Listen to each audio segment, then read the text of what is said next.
Hey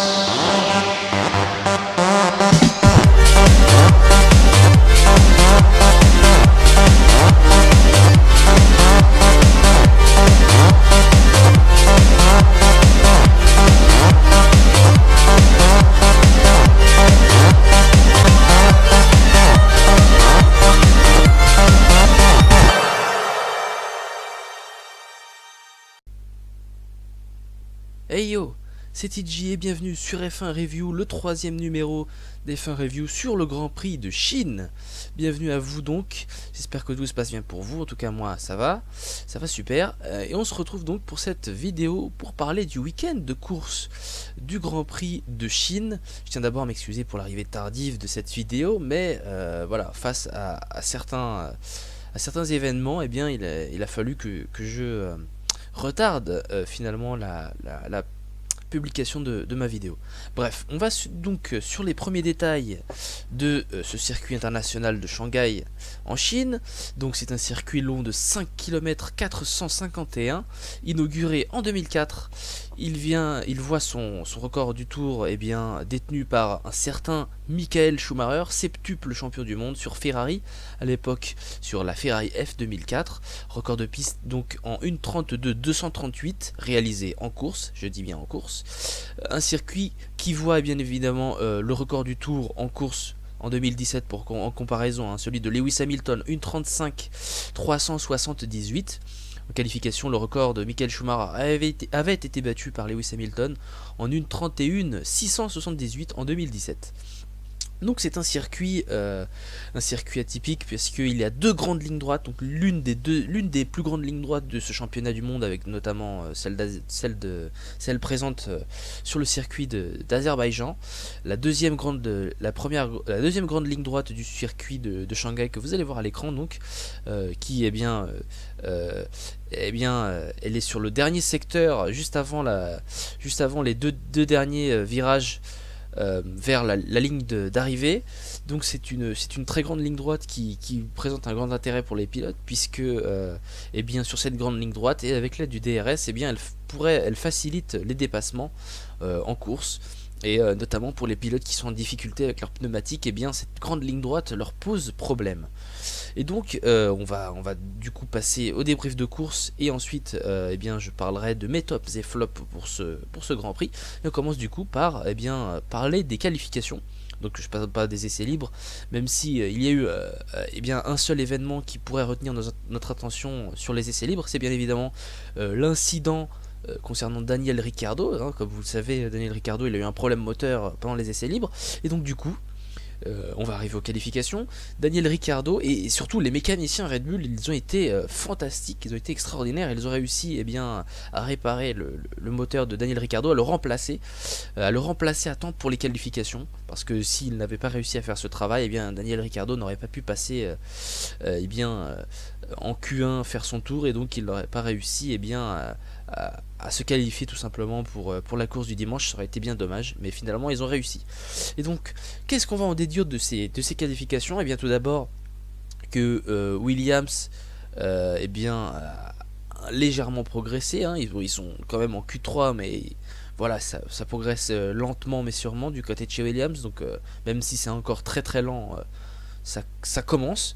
Ensuite on a McLaren qui s'est qualifié en Q2, pareil comme à Bahreïn. Pas grand chose non plus à dire du côté de chez McLaren, on s'y attendait. Force India qui est de retour avec une 10e place inespérée pour Sergio Pérez. C'est très bien pour Force India, donc qui confirme qu'ils sont bien là avec le moteur Mercedes. Et enfin la pole détenue par un certain Sébastien Vettel. Oui, parce que Ferrari a été extraordinaire lors de ses qualifications. Ils ont collé 5 dixièmes aux deux Mercedes, 5 dixièmes aux deux Mercedes, puisque Sébastien Vettel qui a signé le meilleur temps en tour en 1:31.095, donc qu'il a battu le record de qualification de l'année dernière détenu par Lewis Hamilton. Sébastien Vettel, il a fait un tour à 5 dixièmes de mieux que Valtteri Bottas et Lewis Hamilton. De même pour Kimi Raikkonen, son coéquipier finlandais, qui a échoué à 87 millièmes de seconde du pilote allemand. Donc on a eu une très très bonne qualification des Ferrari qui font P1 et P2, c'est juste extraordinaire, sachant que normalement Mercedes était plus rapide, même pendant les essais libres. Et donc Mercedes qui prend une claque, et notamment Hamilton qui se qualifie quatrième, battu par son coéquipier Valtteri Bottas. Donc ça commence un peu mal pour Lewis Hamilton, mais bon, il est quand même dans le rythme. Donc voilà, ça commence mal pour Mercedes, et c'est très très bien pour Ferrari, en tout cas pour les qualifications. Petit ajout, il faisait frais le samedi à Shanghai, 11 degrés, entre 11 et 13 degrés pendant la journée de samedi à Shanghai, donc c'était frais, il y avait pas mal de vent, et donc les moteurs qui étaient eh bien, en difficulté lors des grosses chaleurs, eh bien, ils pouvaient tirer leur épingle du jeu, et en ce sens, je vais donner mon avis, je pensais voir les Toro Rosso Honda bien devant, et puis finalement non, les Toro Rosso Honda se sont qualifiés eh bien, 17ème pour Pierre Gasly, et puis 15ème pour Brendan Hartley, battu par les deux McLaren, celle de Fernando Alonso et de Stoffel Vandoorne plus tard. Donc voilà, pour les qualifications, clairement, on voit Ferrari qui a réussi à trouver le rythme sous cette température, sous cette météo fraîche. Puis on a Red Bull qui suit juste derrière à 7 dixièmes de la pole. On a Max Verstappen et puis Daniel Ricciardo 6ème à 8 dixièmes. On a aussi Nico Hülkenberg qui a fait quand même un très très bon travail. Le pilote Renault qui se qualifie 7ème en qualification. Et voilà, et Romain Grosjean 10ème. Pardon, je me suis trompé, ce n'était pas Sergio Pérez. Donc voilà, Sergio Pérez n'était pas 10ème pour les qualifications, mais bien Romain Grosjean. Pérez s'est qualifié 8ème, P8 pour Sergio Pérez. Voilà, c'était tout pour ces qualifications. Et d'ailleurs j'ai ajouté la météo parce que eh bien, la météo du dimanche pour la course, eh bien, elle a été un peu plus chaude. On va donc passer du coup au débrief de course. Et donc pour le débrief de course, eh bien, je tiens d'ailleurs à vous le préciser, hein, sachant que le samedi, la température à Shanghai, elle oscillait entre les 11 et les 13 degrés, et bien le dimanche, il a fait 19 degrés, bon, ciel un peu couvert, avec un peu de soleil parfois, voilà, 19 degrés, donc c'était une température, on va dire, idéale pour une course de Formule 1, dans la mesure où il fait pas trop chaud, mais il fait pas non plus très froid, donc ça va, c'est une température plutôt idéale, une bonne météo, une bonne température, tout était bon pour vivre une bonne course. Et donc on va commencer par le départ. Et qu'est-ce qui s'est passé au départ? Eh bien, on a Sébastien Vettel qui, lors du départ, eh bien, il commence à tasser Kimi Raikkonen sur la gauche, enfin sur sa droite, et puis ensuite au premier virage, sur cette première courbe, qui est une sorte de double virage, puisque vous tournez à droite, pardon, sur le premier virage, puis ensuite vous tournez à gauche, et vous passez donc du coup de la 7ème à la 3ème vitesse, troisième rapport, et puis ensuite vous redescendez en deuxième à la sortie de ce deuxième virage, pour reprendre. Donc sur ces deux premiers virages, eh bien, on a Vettel qui a tassé Raikkonen, et puis ce tassement de Vettel, eh bien, il a profité à Valtteri Bottas qui eh bien, passe deuxième, Ricciardo bloqué par Verstappen. On a eu un bon départ des Renault, et du coup ce tassement de Vettel qui non seulement a permis à Bottas de passer devant Raikkonen, eh bien, a permis plus tard à Verstappen eh bien, de dépasser Raikkonen, et même Hamilton qui était derrière Raikkonen a essayé, il s'est retrouvé juste derrière Raikkonen, donc Raikkonen était en très grosse difficulté. Bon petit départ de Fernando Alonso. Ensuite eh bien, voilà, la course n'a pas trop évolué après ce départ. Donc on a les McLaren qui ont eu une stratégie à un arrêt et qui ont profité du coup des arrêts des autres pour progresser, puisque les McLaren, même s'ils avaient fait un bon départ, elles étaient encore 11ème, il me semble, avec Alonso qui était 11ème. Voilà, c'était la stratégie de McLaren, faire un arrêt. Donc on a au moment de l'arrêt au stand de Valtteri Bottas, donc on va sauter un petit peu les passages un peu moins intéressants. Petit commentaire avant que je continue eh bien, de parler de la suite de cette course. Je vais parler du tassement de Sébastien Vettel. Franchement, j'ai trouvé que c'était un peu déplacé pour un quadruple champion du monde de faire un tassement pareil. Je dis bien déplacé dans le sens où Raikkonen, c'est son coéquipier. Raikkonen, il a sacrifié sa saison 2017 involontairement on va dire, hein, parce que Ferrari l'a un peu contraint, et puis aussi par volonté à la fin, parce que voilà, il voulait aider son coéquipier. Donc Vettel n'avait aucune justification pour bloquer Raikkonen, au contraire. Je pense que s'il n'avait pas tassé Raikkonen, Bottas n'en aurait pas profité, et on n'en serait pas là du côté du camp Ferrari. Donc voilà, c'est un tassement que je juge innécessaire, débile. Pour un quadruple champion du monde, je pense que Vettel pourrait faire mieux. C'était très risqué parce que si Raikkonen avait insisté, il aurait pu avoir un accrochage et ça aurait coûté très cher à Ferrari. Donc voilà, un geste déplacé pour un quadruple champion du monde, moi je trouve que c'est une erreur.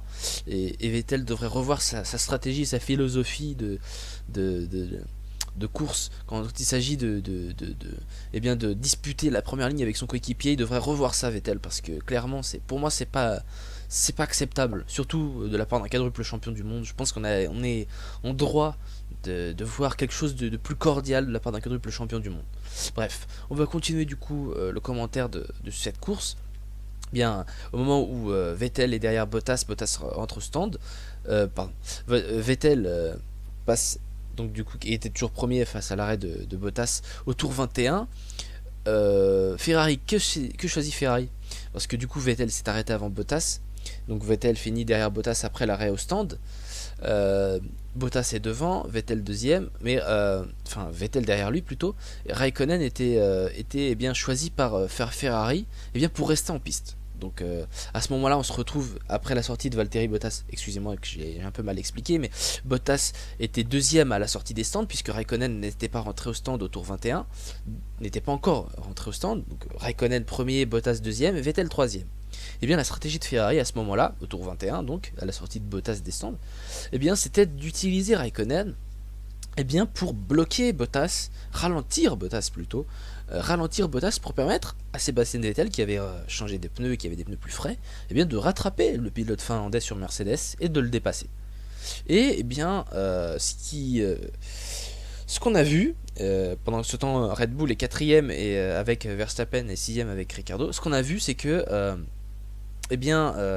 non seulement effectivement Raikkonen a fini par ralentir Bottas puisque Bottas s'est retrouvé dans les rétros de la Ferrari, mais Bottas a fini par dépasser Raikkonen. Je crois que c'était au tour 22. Et sur les quelques mètres qui ont suivi le dépassement de Bottas sur Raikkonen, Raikkonen aura essayé de se défendre, hein, on le voit sur les images. Raikkonen essaie de se défendre sur Bottas et essaie de récupérer la première place. Il n'y arrive pas, et juste après, Vettel dépasse Raikkonen et Vettel finit par ensuite aller en lutte contre Valtteri Bottas. Et là encore, mon petit commentaire sur cette stratégie de Ferrari, parce que Ferrari aura choisi que Raikkonen reste en piste malgré l'usure de ses pneus. Raikkonen souffrait de ses pneus, lui-même je pense qu'il ne le comprenait pas. Il l'a dit lui-même, il me semble, en interview plus tard. Il est resté en piste beaucoup trop longtemps avec ses pneus. C'était totalement déplacé de la part de Ferrari de faire ce qu'ils ont fait avec Raikkonen. Moi je trouve ça débile. Encore Ferrari qui sacrifie Raikkonen. Je peux comprendre que Raikkonen est le deuxième pilote, qui est censé aider Sébastien Vettel, parce que Sébastien Vettel il a pour objectif de donner le titre à la Scuderia Ferrari, et que Vettel étant plus régulier que Raikkonen, étant plus jeune, du coup Ferrari voudrait favoriser Vettel. Mais on ne doit pas oublier que Raikkonen c'est quand même le dernier pilote à avoir été titré avec Ferrari, le dernier pilote à avoir remporté un titre pour la Scuderia, et le premier pilote à avoir remporté un titre pour la Scuderia dans l'ère après Schumacher. C'est-à-dire que depuis Michael Schumacher et son titre en 2004, aucun pilote Ferrari n'a remporté de titre excepté Raikkonen. Et d'ailleurs, aucun pilote n'aura permis à Ferrari de remporter le titre constructeur, hormis en 2007 avec Kimi Raikkonen et le pilote brésilien désormais à la retraite, Felipe Massa. Donc on va parler un petit peu du reste. Donc les Williams sont un peu mieux dans leur rythme de course. Honda qui est dans les derniers, donc Toro Rosso chute, Williams reprend des couleurs, même si comme je vous l'ai dit, hein, ils sont clairement pas encore au niveau. Ensuite, on a comme je vous l'avais dit, donc au tour 27, Bottas avait pris le dessus. On va sauter un petit peu les tours, et on va s'intéresser à l'événement de la course, l'événement principal de ce Grand Prix de Chine du dimanche. Et bien c'est l'accident des Toro Rosso.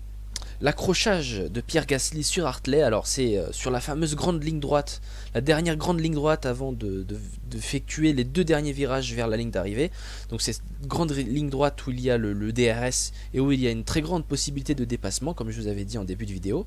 Et bien Pierre Gasly, le français, en utilisant le DRS, il essaie de dépasser Hartley, il se met à droite, et Hartley, qui ne le voit pratiquement pas dans ses rétros, commence le virage donc, et au moment où il commence le virage, et bien Gasly, il réagit trop tard, puisqu'il pensait que son coéquipier l'avait vu, et donc du coup il se rentre dedans, et il y a donc un accrochage au tour 30. Donc voilà, le tour 30 qui a été important. Cet accrochage, il va déclencher la virtual safety car, et puis plus tard, la FIA décidera, parce qu'il y avait trop de débris, on a notamment les commentaires de Sergio Pérez à la radio, qui disait qu'il y avait vraiment trop de débris, que la FIA a décidé, la FIA, excusez-moi, pas la FIA mais les directeurs de course, donc Charlie Whiting et son équipe, ont décidé de mettre la safety car en place. Alors Pierre Gasly dira à la radio que c'est de la faute à Hartley parce qu'il ne l'a pas vu, qu'il a mal fait son truc.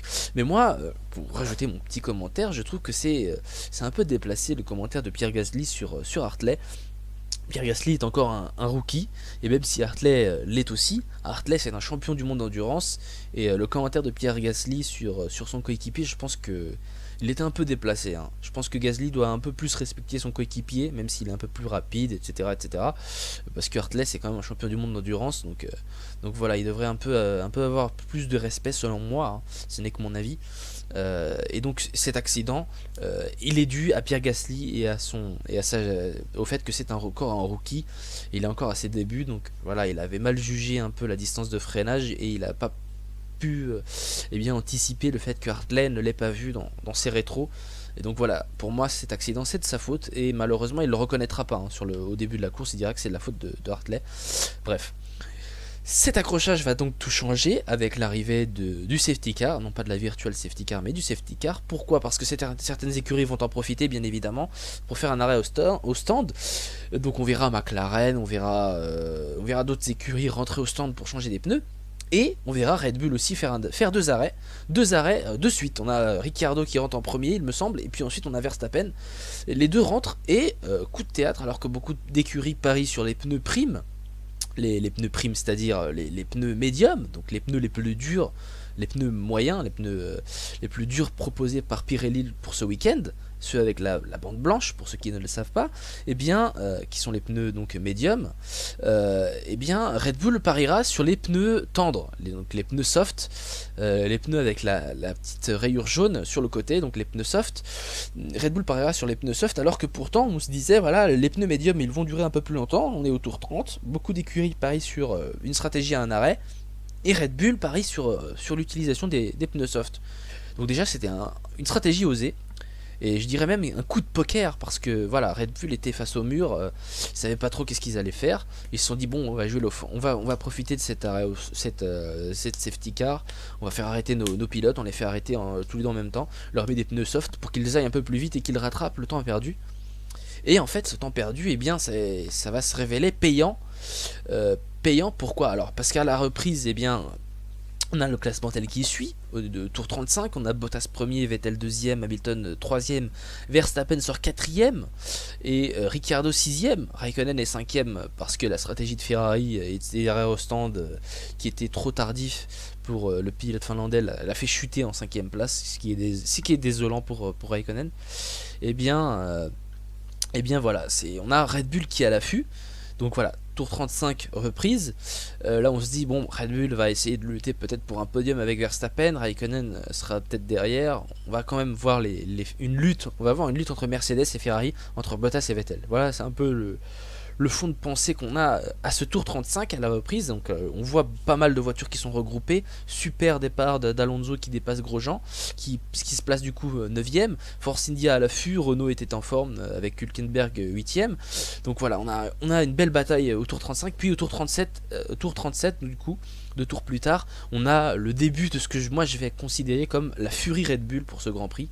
Ricciardo qui dépasse peu à peu ses concurrents, donc en commençant par Kimi Raikkonen au tour 37, puis ensuite Verstappen qui luttait avec Hamilton, eh bien il rate. Là on a un autre tournant du Grand Prix. Une erreur de Verstappen, encore une, qui du coup, eh bien, au virage numéro 8, lorsqu'il essayait de dépasser Lewis Hamilton, il se rate complètement, et complètement raté Verstappen. Verstappen s'est complètement raté. Donc une première très grosse erreur de Verstappen qui lui coûte cher, hein, puisque Verstappen perdra du temps précieux face à Hamilton. Pendant ce temps, Ricciardo eh bien, réussit à dépasser Hamilton au tour 40. Hein. Verstappen se reprend puis finit par dépasser Hamilton au tour 42. Donc jusqu'à là, les Red Bull continuent leur progression furieuse. Donc comme je vous ai dit, hein, c'est la furie de Red Bull. Et il commence à monter petit à petit. Ricciardo est à un rythme plus élevé que les pilotes de devant. Pareil pour Verstappen. Ils sont à un niveau plus élevé que les autres parce que leurs pneus soft sont plus efficaces. Les pneus médiums des pilotes de devant eh bien, commencent à s'user. Ils sont déjà à un stade d'usure avancé et certaines de ces écuries, notamment Mercedes, notamment Ferrari, eh bien, décideront de ne pas rentrer au stand parce que si elles rentraient au stand, eh bien, elles perdaient beaucoup de temps et elles ne pourraient pas rattraper les Red Bull. Et donc du coup Red Bull profite de cette stratégie payante eh bien, pour continuer à attaquer. Ricciardo finira ensuite par dépasser Vettel au tour 42, un dépassement super bien effectué par le pilote australien. Et puis eh bien, tout ceci va nous mener vers un autre chamboulement.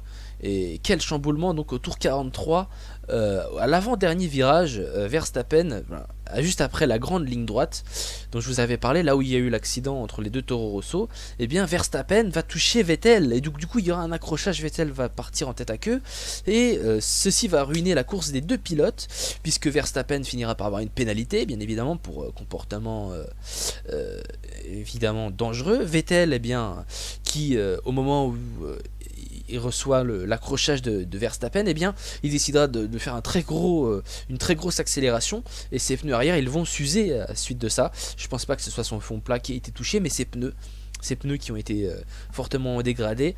Et cette tentative de Vettel de se remettre un peu à l'endroit et qui a fait donc du coup brûler ses pneus arrière, eh bien, lui a encore plus usé ses pneus arrière et ça a ruiné le reste de la course de Vettel. Alors pendant ce temps, Ricciardo, eh bien, il passera devant Bottas au tour 45 pour ensuite eh bien, décrocher la première place de ce Grand Prix. Donc très beau dépassement de Daniel Ricciardo qui conclura d'ailleurs au tour 45 du coup une sacrée remontée et le coup de poker de Red Bull qui sera donc du coup à ce moment-là parfaitement payant. Pendant ce temps, donc, Verstappen a reçu une pénalité et Vettel ne cessera de chuter dans le classement. Il se fera tout d'abord dépasser par Hülkenberg, le pilote Renault, très rapidement. Et puis ensuite, il finira par reculer dans le classement pour bien être dépassé par Fernando Alonso au tour 55. Un dépassement de Fernando Alonso un peu musclé. Juste au premier virage, hein, on verra Fernando Alonso se jeter carrément sur le pilote Ferrari, un dépassement osé et risqué, mais il fallait le faire sur Sébastien Vettel. Alonso qui bien évidemment ne s'y attendait pas, hein, à croiser une Ferrari, et là finalement il a réussi eh bien, à le dépasser, à dépasser Vettel, alors que Vettel n'avait plus forcément les pneus pour eh bien, continuer à progresser dans la course avec ses pneus médiums. Donc voilà, on a Alonso qui en a profité au maximum. Il avait d'ailleurs l'air étonné quand il a vu la Ferrari. Donc voilà, Vettel finira derrière donc Alonso, hein, puisque Vettel qui souffrait des pneus finira 8ème. Et donc au classement à la fin de cette course, on a eu donc Ricciardo 1er, Valtteri Bottas 2ème et Raikkonen 3ème. Donc le karma paye pour le pilote finlandais de Ferrari. Hamilton finira donc 4ème, et Verstappen, malgré la pénalité de 10 secondes infligée au pilote batave, eh bien, il finira 5ème. Donc mon avis sur ce Grand Prix, après ce petit débrief, franchement ça a été une course qui au tout début semblait acquise à Ferrari, malgré, au tout début je veux dire au départ, le geste déplacé de Vettel sur son coéquipier eh bien, nous aura permis eh bien, de voir une plus grosse bataille pour la première place, et donc d'être un peu indécis puisqu'on avait une Mercedes qui semblait mieux fonctionner le dimanche que la veille. Mais quand on arrive à mi-Grand Prix, donc tout se passait à peu près comme on l'avait vu dans les précédents Grands Prix, donc Mercedes contre Ferrari, puis Red Bull juste derrière. Et puis cet accrochage entre les deux Toro Rosso aura tout changé et nous aura fait vivre pour moi un Grand Prix sensationnel, l'un des meilleurs Grands Prix jusqu'à présent pour cette année 2018. Donc ce troisième Grand Prix pour moi il est meilleur que les deux précédents, puisqu'on a vu Red Bull faire un coup de poker extraordinaire et finir devant la Mercedes de Bottas et la Ferrari de Kimi Raikkonen. On a vu une Ferrari être dépassée par une McLaren Renault, ce qui n'est pas arrivé depuis des années, depuis de nombreuses années même, depuis 2012 ou 2013, donc ça remonte à très longtemps. On a vu pas mal de dépassements, on a vu de l'action, des volontés. On a vu les Williams qui ont fini 14e et 15e, donc elles ont progressé légèrement par rapport à ce qu'elles faisaient avant.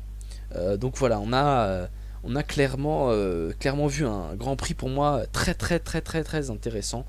Je dirais même fantastique, sur le plan des surprises finalement, pour ce Grand Prix. On va donc passer au top et flop de ce Grand Prix de Chine. Et donc on va commencer avec les tops. Et pour moi dans les tops, ce top là il sera partagé entre Daniel Ricciardo et Red Bull Racing, Aston Martin.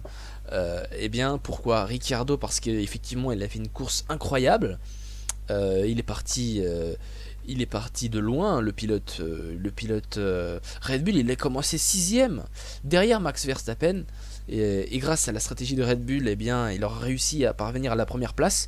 Et il n'a pas réussi à parvenir à la première place automatiquement. Il a fait des dépassements osés, efficaces. Il avait le rythme. Ricciardo, il a fait un pilotage superbe, avec des superbes dépassements. D'ailleurs, Christian Horner aura des commentaires assez élogieux sur Daniel Ricciardo et son pilotage.